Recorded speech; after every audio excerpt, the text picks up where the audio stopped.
burpees, je pourrais aller sur Facebook. Le but, c'est qu'avec le temps, on se surprenne à avoir hâte de faire les burpees parce que le cerveau sait que c'est le signal qui débloque la récompense. Mais attention, pirater son propre système de dopamine, ce n'est qu'une partie de l'histoire. Il y a une autre force, tout aussi puissante, qui influence ce qu'on trouve attirant ou non. Ce sont les gens qui nous entourent, notre environnement social. Le besoin d'appartenir à un groupe, c'est l'une des motivations les plus fondamentales de l'être humain. Cette idée, un certain Laszlo Polgar l'a poussée à l'extrême.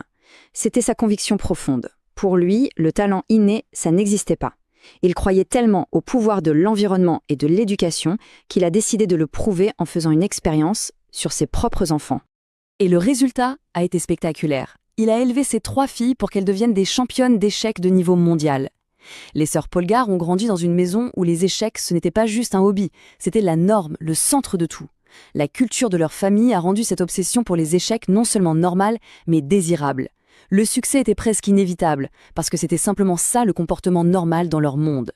L'histoire des Polgar, c'est un exemple extrême du pouvoir de l'entourage proche. Mais ça marche à plus grande échelle. On a tendance à imiter les habitudes de 3 grands groupes. D'abord les proches, la famille, les amis. Ensuite, la masse, la culture dominante, parce qu'on veut s'intégrer. Et enfin, les puissants, les gens qu'on admire, qui ont du succès, parce qu'on aspire à leur ressembler. Bon, alors, avec tout ça en tête, comment on fait concrètement pour rendre les bonnes habitudes irrésistibles dans sa propre vie? On peut résumer la stratégie en 4 points. Premier point, il faut comprendre et accepter que notre cerveau est attiré par les récompenses exagérées, ces fameux stimuli supranormaux. Deuxième point, se souvenir que ce qui nous fait bouger, c'est l'anticipation, le désir, bien plus que la récompense elle-même. Troisièmement, utiliser le groupage de tentations, lier ce qu'on doit faire avec ce qu'on a envie de faire. Et enfin, sans doute le plus important, s'entourer de gens pour qui le comportement qu'on désire adopter est déjà la norme.